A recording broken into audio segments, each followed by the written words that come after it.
Olá, feliz sábado!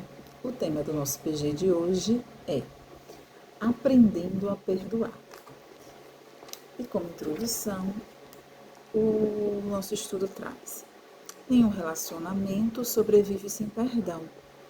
Como todo mundo comete falhas, em algum momento os relacionamentos precisam de restauração. É aí que entra o perdão. Então vamos orar?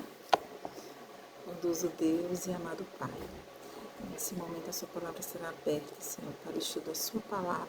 O seu Santo Espírito nos ilumine, nos guie e nos dê o entendimento que necessitamos para aprender o que o Senhor deseja que nos seja ensinado.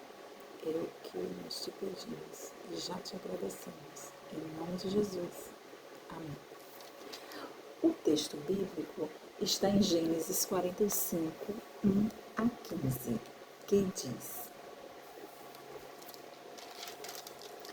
Então José, não se podendo conter diante de todos os que estavam com ele, bradou: Fazei sair a todos da minha presença. E ninguém ficou com ele, quando José se deu a conhecer a seus irmãos.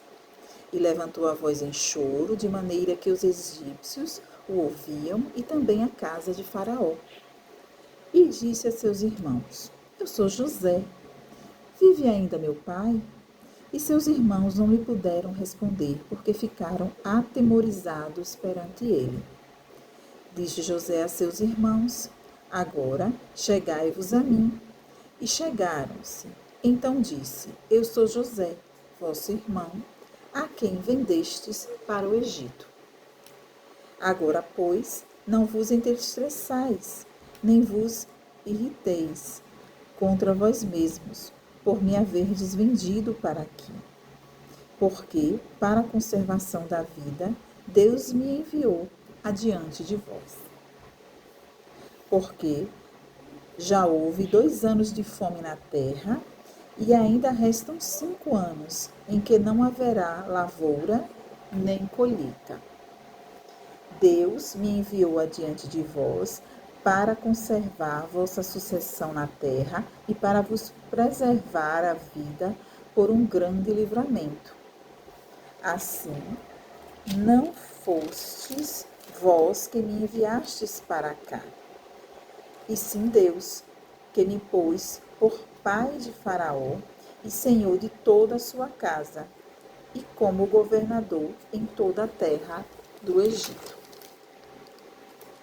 Apressai-vos, subi a meu pai e dizei-lhe: Assim manda dizer teu filho José: Deus me pôs por senhor em toda a terra do Egito. Desce a mim, não te demores. Habitarás na terra de Gósen e estarás perto de mim. Tu, teus irmãos, os filhos de teus filhos, os teus rebanhos e o teu gado e tudo quanto tens. Aí te sustentarei, porque ainda haverá 5 anos de fome, para que não te empobreças tu e tua casa e tudo o que tens. Eis que vedes por vós mesmos. E meu irmão Benjamim vê também, que sou eu mesmo quem vos fala. Anunciai a meu pai toda a minha glória no Egito, e tudo o que tendes visto. Apressai-vos e fazei descer meu pai para aqui. E, lançando-se ao pescoço de Benjamim, seu irmão, chorou, e abraçado com ele, chorou também Benjamim. José beijou a todos os seus irmãos e chorou sobre eles. Depois seus irmãos falaram com ele. Então, aprendendo a perdoar. Traz a história de José do Egito. José, ele foi vendido pelos seus irmãos, por mercadores que levaram ele para o Egito. Lá, ele foi comprado como escravo por Potifar e acabou sendo como um governante, da casa de Potifar. Só que a sua esposa inventou uma história contra ele, dizendo que ele tentou agarrá-la, ele foi preso. E lá na prisão ele encontra duas pessoas que tem, cada um tem um sonho, ele interpreta o sonho desses dois. Um deles era o copeiro do rei, do rei não, do faraó. E aí ele pede que ele conte a história dele, né, quando ele saísse para o faraó. O copeiro esquece, né? E o faraó tem um sonho que ninguém consegue interpretar. E o copeiro lembra dessa pessoa que interpretou o sonho dele lá na prisão e conta ao faraó. O faraó leva ele e o sonho, uma da parte do sonho é que ele sonhava com 7 vacas magras e 7 vacas gordas. E José, orando a Deus, né, conseguiu interpretar, e a interpretação é que haveriam 7 anos de muita fartura e depois 7 anos de escassez. Que a solução seria, durante esses 7 anos de fartura, guardar mantimentos, né, para os 7 anos de escassez. Então, o Egito, quando chegaram esses 7 anos, o início desses 7 anos de escassez, eles tinham mantimentos para vender. Então, várias pessoas iam, né, até o Egito para comprar. E aí o que ocorre? O Jacó, né, manda que seus irmãos, os irmãos de José, aqueles que os venderam, vá até lá comprar. E lá eles vão encontrar José. E José se revela a eles, certo? Perdoa, porque José entende que tudo aquilo estava nos planos de Deus. Não que Deus quisesse o mal dele, mas às vezes ele teria que, de alguma forma, chegar até o Egito e, de alguma forma, o faraó o colocasse como governador.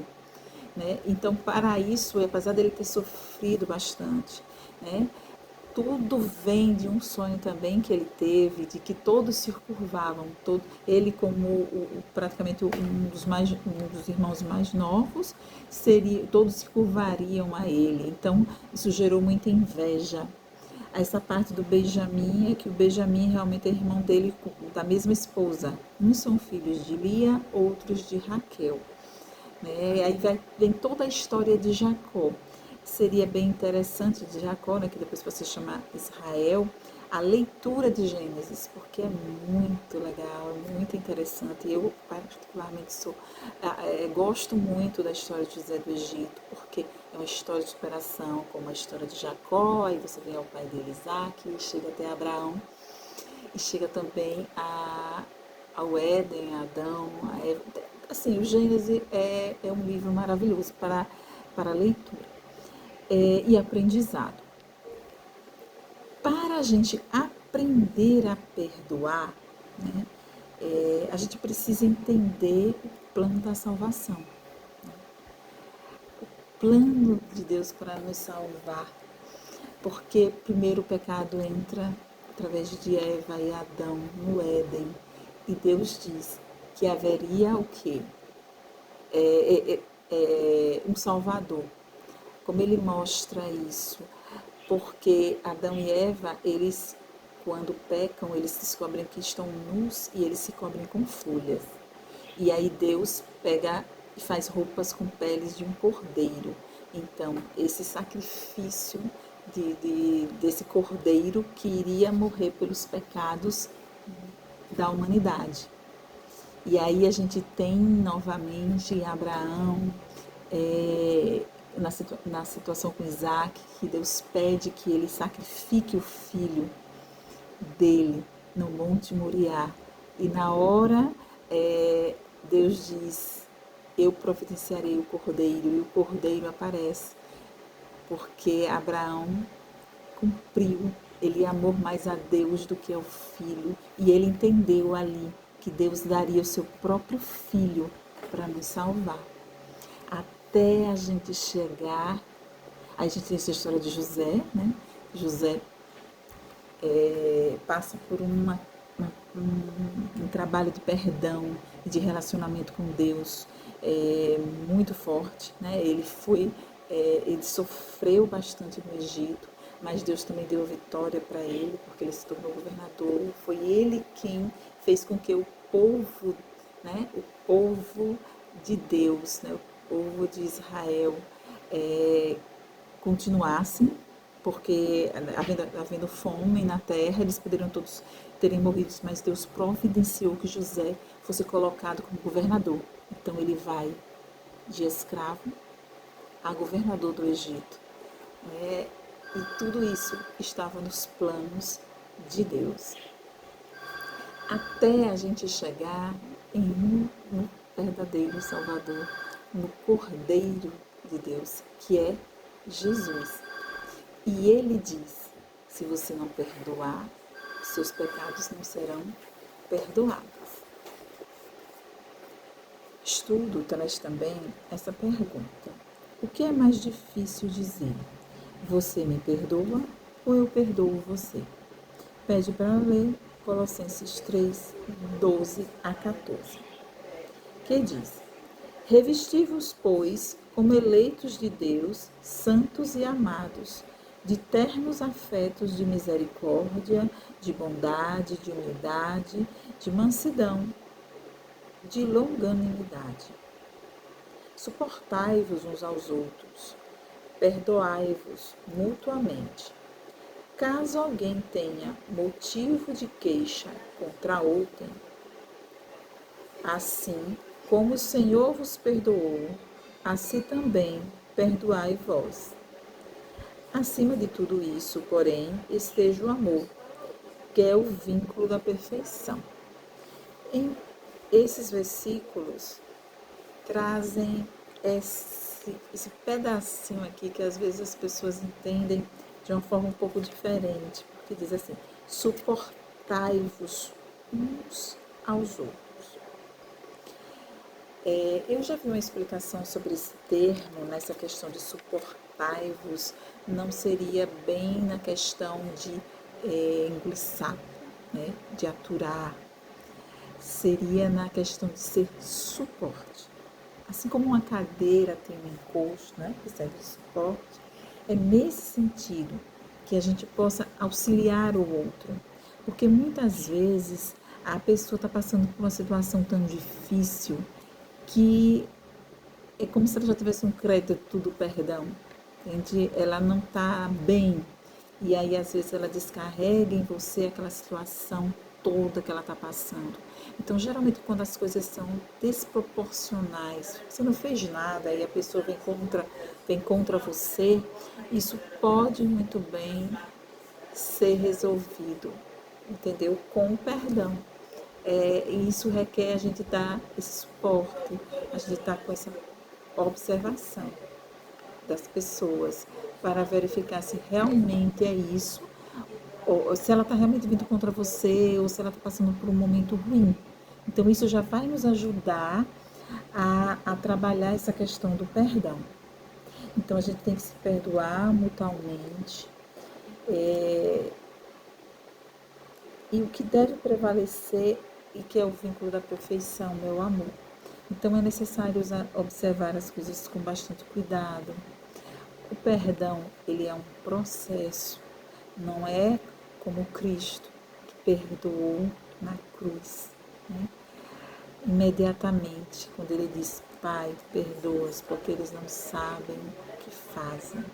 Então, Jesus, mesmo no momento do sofrimento, mas nós, às vezes, demoramos um pouco mais, mas é necessário essa elaboração do perdão, essa ressignificação, porque Jesus mesmo disse: se você não perdoar, você não será perdoado.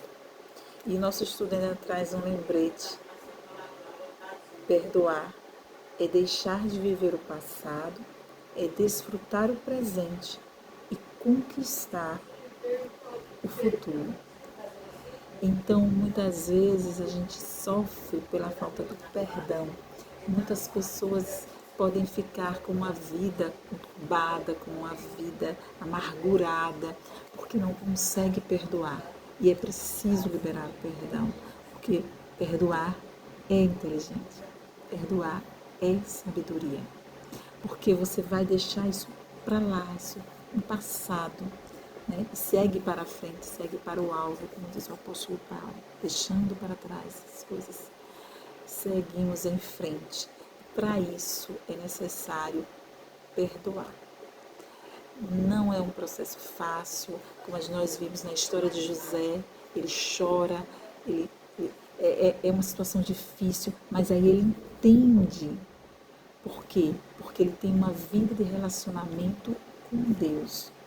Ele entende que tudo na vida dele é a vontade de Deus.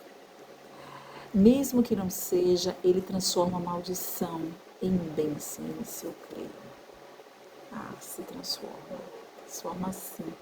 Então, esse entendimento, o entendimento de que Deus está no comando da nossa vida, quando a gente entrega a vida a Ele, nos ajuda a aprender, né, a perdoar. Porque quantas pessoas vivem problemas de saúde física, mental, porque não consegue perdoar. Traz uma mágoa dentro de si. E é como dizem, um pouquinho de veneno todo dia. Cada vez que você ressente, cada vez que você relembra e não perdoa, isso lhe faz mal. Então é importantíssimo liberar. Mas é lógico que perdoar também não é aquela questão. Às vezes às vezes a gente perdoa, às vezes a gente releva, e as pessoas pensam que a gente está sendo bobo, que a gente está sendo passivo, né? Que a gente está numa situação. Não. Quem pratica o perdão geralmente está cumprindo a palavra de Deus, porque sabe que a palavra também diz, porque Deus é amor e Ele é justiça. E a palavra diz que aquilo que você semear, isso você colherá. Então, as consequências do pecado, mesmo com perdão, nós iremos sofrer. Né? Tem coisas que não dá. Às vezes você pode perdoar e não confiar mais naquela pessoa. Esquece, entre aspas, né? Perdoar não é amnésia, não é, não. Tem que se tomar realmente os cuidados, né? Mas não ficar com aquele sentimento, com aquela ferida aberta, toda hora falando, ressentindo, resmungando, trazendo amargura para dentro de você. Não. Você tem que você tem que dar o seu tempo, né? E também pedir perdão, né? Que aí ele diz assim, é mais fácil você pedir perdão ou perdoar. Porque a gente tem que lembrar, como Jesus diz, se você não perdoa, você não será perdoado. Está no próprio Pai Nosso. Né? Perdoa as nossas dívidas, assim como nós perdoamos os nossos devedores. Então, a gente não tem outra escolha. É isso, ou não consegue a vida eterna, não estaremos com Cristo, porque nós temos que seguir o exemplo dele. Ele morreu pelos nossos pecados. Então, Ele nos perdoa, a gente tem contato direto com Ele. Então, não há essa necessidade de tanto sofrimento. É necessário liberar perdão, seguir em frente, sabendo que tudo está no controle de Deus. A palavra também diz, em tudo dai graças, porque esta é a vontade de Deus para a sua vida. Às vezes a gente está indo por um caminho errado e vem alguma situação e a única forma que Deus tem para nos desviar daquele caminho que talvez nos leve à morte é ter alguma situação. E mais lá na frente, né, como na história de José, você vai entender que tudo aquilo aconteceu porque ele precisava estar ali naquele lugar, naquele local. Então a gente tem que começar a olhar as coisas com mais cuidado e entregar nas mãos de Deus. Ele é o justo juiz.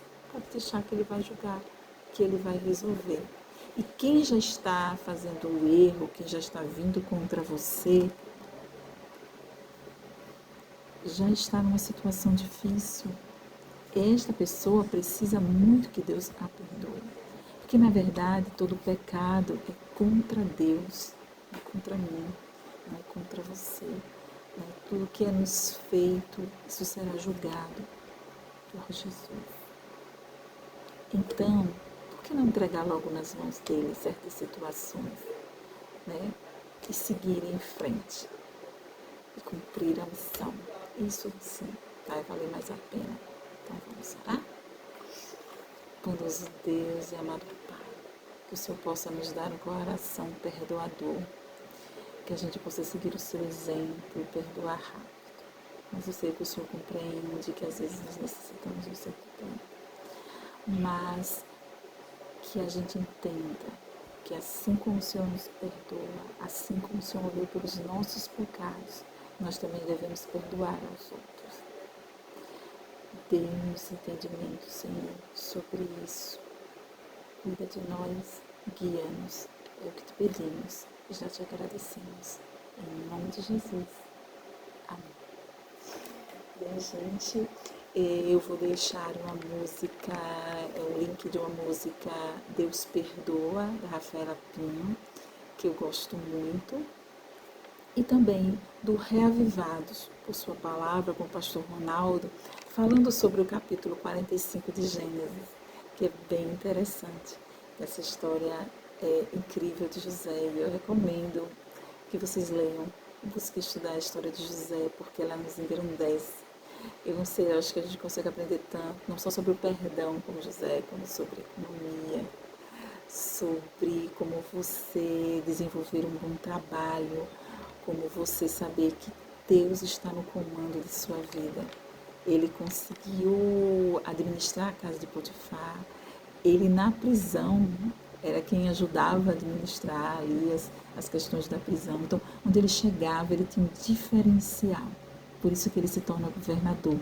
Mesmo ele estando longe de sua família, mesmo ele estando sozinho, mas ele sempre esteve com Deus. E isso é o que importa.